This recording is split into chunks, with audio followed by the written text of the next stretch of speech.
For many of us in business, we have all heard the dreaded phrase, let's do some corporate team building activities. This typically stems from management, human resources, or even some of our peers. I know many of my viewers just groaned in unison and then chuckled over a lot of the ridiculous feeling activities we have all endured in the name of corporate team building and critical thinking. My name is Kristen Costello, and I'm going to discuss critical thinking in groups and why it's an important skill to learn and utilize in the workplace. Everyone in the office knows the importance of solid team, but many do not know the importance of understanding what critical thinking also has to offer the team as well. In broadest terms, critical thinking is the analysis and evaluation of an issue in order to form a concrete decision. Critical thinking utilizes processes and skills such as analyzing, evaluating, observing, experience, reflection, reasoning, and action. Individually, critical thinking follows your unique pathway to decision making. Each step has been predetermined by you and you only, and the decision you made was also entirely up to you and you alone. Developing solid critical thinking skills in a group atmosphere is much more difficult to manage. In theory, it should be easy. Have employees gather the necessary information, analyze the situation, brainstorm their ideas, obtain feedback from the staff, and then come up with one solid ideal solution. Unfortunately, this is not how it typically works in the real world. A successful critical thinker will have an open mind, will have the confidence in their abilities, and be decisive when coming up with a solution. Many team dynamics, though, already have a key leader, whether it's your manager or your supervisor. This frequently gives the assumption that their decision will be the final decision, regardless of what the team finding is. This hinders a lot of open dialogue and constructive conflict, as no one wants to be that guy in disagreeing with the boss. So in comes everyone's favorite day out of the office, corporate team building day. One of the most popular team building and critical thinking challenges is the Marshmallow Challenge. You must work in teams of about 4 to 5 people and create the tallest freestanding structure in the room. Your supplies that you'll need, it is 20 pieces of raw spaghetti, 1 yard of tape, 1 yard of string, and 1 large marshmallow. You have exactly 18 minutes to work with your team. You will utilize critical thinking and team building to create the tallest freestanding structure possible. The catch at the end is the marshmallow must be on top of the structure. It cannot be at the bottom, in the middle, but it has to be standing right at the top of the structure. As it turns out, it's actually a lot harder than it sounds. More often than not, a team is finally attempting to put the marshmallow on in the final few seconds to spare. When that clock is counting down, you realize that you need to get the marshmallow on top to complete the challenge. The ideas and the structure itself were likely never tested, resulting in one potentially failed attempt at the very end of the challenge.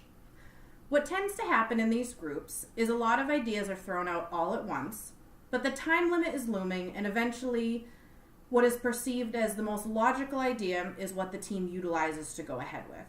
This, though, may not always be the best idea. It could be the loudest idea of the room, or the self-diagnosed leader's idea that pushes that my idea is definitely the best idea. Groupthink tends to emerge and hinder the ideas of the rest of the group. This is something that the group needs to actively work around. A lot of planning, though, goes into how to erect these structures, and teams need to essentially work together, as well have the confidence to divvy up certain tasks. This is a way to build trust within the team that if I ask you to do something, I am putting the trust that you are going to get done what needs to be done, and it's going to be done in the manner that we can all agree upon. At the end of the 18 minutes, there's actually usually a 30 to 40% rate of structures that are unable to hold the weight of the marshmallow. Most don't realize that the marshmallow is not going to be able to hold. From there, the remaining structures are then measured and a winner is awarded for the day. So what did we learn about team building and creative thinking through this marshmallow challenge? 1, Always identify your assumptions. Have you guys ever heard why you should not assume? Because it makes an ASS out of you and me. In this case, wouldn't you have assumed that this marshmallow was light and fluffy and would easily be held by the structure? This is why many teams wait until the end to actually test the structure. Turns out these pack a lot more weight in their compact little bodies right here, and therefore most structures actually can't hold this weight. In business, there are a lot of assumptions we should not make as well. Bad assumptions could be assuming the want or need of a customer in a product or service, the cost of a project, or how long something will take to complete. These kinds of assumptions at the beginning of a project are detrimental to the entire process. Next, you need to utilize thoughtful critical thinking to first analyze the whole situation. Seriously, raw spaghetti, string, how am I going to make a structure that is going to hold up like that? But you evaluate what the end result needs to be, which is this marshmallow on a very tall structure, and what you need to accomplish to get there. From here, you want to focus on your teamwork and your collaboration from all 4 or 5 team members on the team, however many you have. The key word being all. You want to listen actively. Another key word, active. To all voices and opinion. You must be respectful, yet honest, about what may or may not work. There are almost always going to be time constraints, whether it's in a marshmallow challenge, it's in a meeting, or it's a deadline. You guys need to keep an open dialogue and refocus where needed. And one of the last things is to always test your ideas often and early. One issue a lot of teams have, and I've even had myself in the past, is you never tested the structure. You just assumed that that marshmallow is going to sit on top because you've created such a strong base. But you can't look at it that way. The first idea, maybe even just the first good idea, might not be the overall best solution. So testing often reduces groupthink mentality, as you'll be able to weed out ideas that do or do not work and actively always be utilizing that dialogue of critical thinking to get where you need to be. This all leads to better teamwork in the office, better critical thinking, and better innovation from the whole group. And there are many different variations of this type of corporate team building and critical thinking. I have also been involved in projects using newspapers and duct tape to build suspension bridges between 2 desks.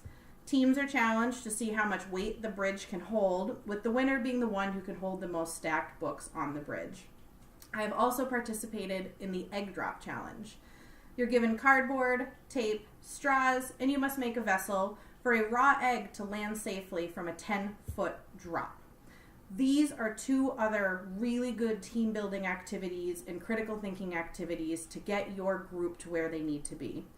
All of these challenges are after the same end goal, increasing effective teamwork and developing strong critical thinking skills within your organization. These are both essential for a good, well-oiled team.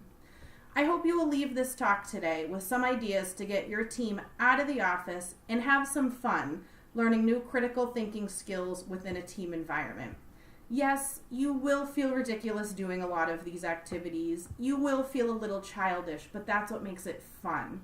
And sometimes fun is the thing that a lot of organizations are missing, is that using that fun, building your team and building that critical thinking is essential to a well-run system. Thank you and good night.